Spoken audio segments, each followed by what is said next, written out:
The search for a new manager at Tottenham Hotspur is not going well, but to be fair, neither has their season. Both started off with such promise and big names, only to end up mired in the disappointment that has become so commonly felt on the north side of London lately. Once again, Spurs have turned to former player and current assistant Ryan Mason to steady the ship and get them through the remainder of the season without embarrassment. And once again, Mason has performed admirably while Daniel Levy and his management team look elsewhere for big-name alternatives. So today we ask a very simple question. With the season now over and big name after big name manager turning Tottenham down, why not Ryan Mason? We're going to take a deeper look at that here today at Total FIFA Career Mode.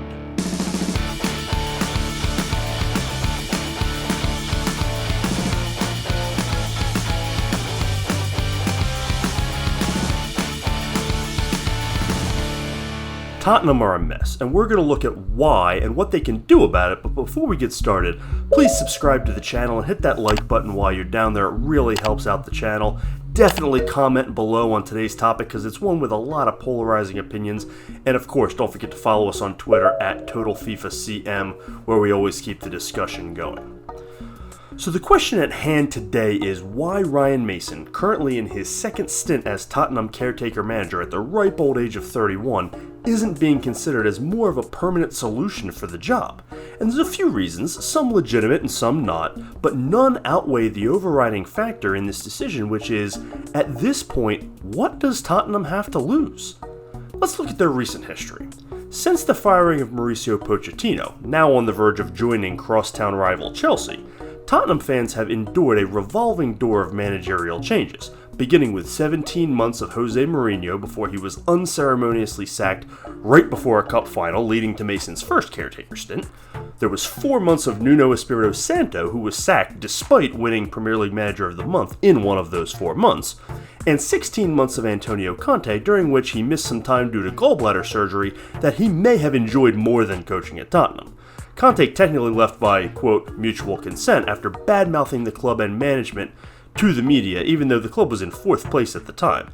And we're not even counting Christian Stellini's 1-month/4-game stint as acting manager after Conte left that saw his Spurs side go down 5-0 to Newcastle in 21 minutes in his final game, and his stint never should have happened because he was a long-time Conte disciple who offered little in the way of change.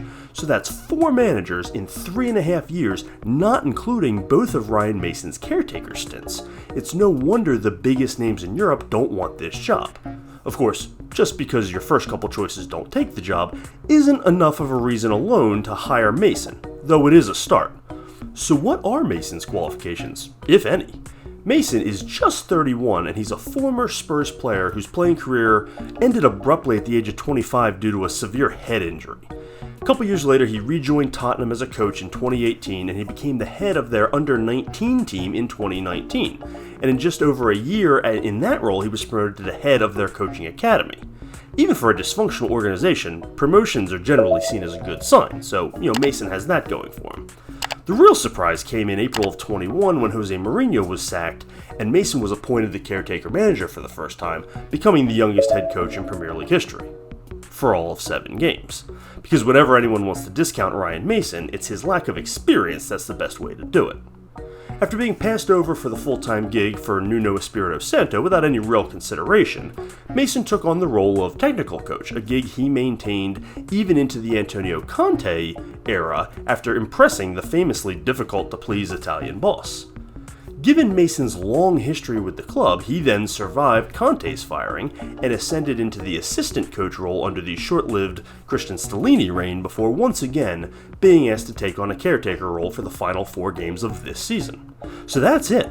11 games at the helm, a mixed bag of results. Not that results matter when you're a caretaker manager because players' efforts tend to waver for sinking clubs. It's impossible to gauge Mason's coaching abilities on his short stints as the temporary headman for Spurs, other than the fact that the players seem to give him a decent effort despite their seasons being torpedoed by coaching changes, and they seem to speak pretty highly of him. In fact, one of Mason's stronger qualifications may be his support in the dressing room, not that we can count on too many of the current Spurs roster being around for next year. But there is also Mason's path to this point that has to be a factor here. Mason is a North London native who joined Tottenham Academy at 8 years old.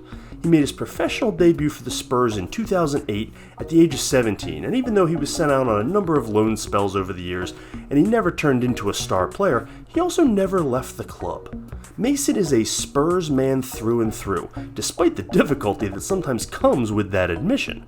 Experience is important in coaching, but for a club completely devoid of any identity or culture, there are far worse ideas than giving the keys to a young man who has dedicated his life to your club. Tactically, I make no claims about Mason's brilliance. In fact, I'm not even sure we know much about what his tactics would be if he were given a permanent post, because you don't really get to implement your own system when you're acting as the caretaker manager for somebody else's roster. You simply try to keep that club afloat and avoid embarrassment. But that's where the lack of interest from other managers comes in. If Julian Nagelsmann was interested, he'd be a better choice. Same thing for Arne Slot or Ang Postecoglou, or anybody else more qualified than Mason. There are guys out there who would be better for this job, but they don't seem to want it. Hiring the big name, more qualified candidate has been the MO of Tottenham for years, and where has that left them? Searching again. Mason recently even came out publicly with the issue that's taking place at Spurs. He said, "We've had 2 or 3 different styles of football over the last few years, and I don't think that's helpful for any of the players, the club, or the staff. I would like the people to know what to expect when you see a Tottenham player or anyone that works at the club." And he's absolutely right. In addition to a revolving door of managers at Tottenham, they've had a revolving door of styles. The hiring of Mason could change that. Even if he doesn't prove to be the incredible leader of men that some older, more established managers might be, he has received accolades on his ability to organize a training session and prepare a team. Imagine what he could do with a team he had some say in picking, a style he actually got to create, and a locker room that didn't see him as a temporary option. Could it be a complete disaster? Of course, absolutely that's a possibility. But at Tottenham, would we even notice? Which seems to be the main question. With almost every big-name coach withdrawing their interest in the job, what do Tottenham have to lose by giving Mason a real chance? Another season with a mid-year coaching change? No in-house caretaker option? These are not big risks. Mason may not be the answer, but he might be, and he almost certainly won't make things worse. In the end, he is a Spurs man through and through, and there seem to be fewer and fewer of those every year. So if the Spurs have an opportunity to hire one of those men to lead their club, they have very little to lose by trying. You never know. They may even end up establishing a culture. That's going to do it for us here at Pints and Punditry. I would love to hear your thoughts on this topic. Please comment below. Let me know what you think. Am I right? Am I wrong? Is Mason absolutely in over his head? Does he, have all the answers? Who knows? I'd also love to hear your comments on Twitter. Follow us at Total FIFA Career Mode. And of course, if you haven't already, subscribe to the channel and hit that like button for me while you're down there. Thanks as always for joining us here on Pints and Punditry. This is Total FIFA Career Mode.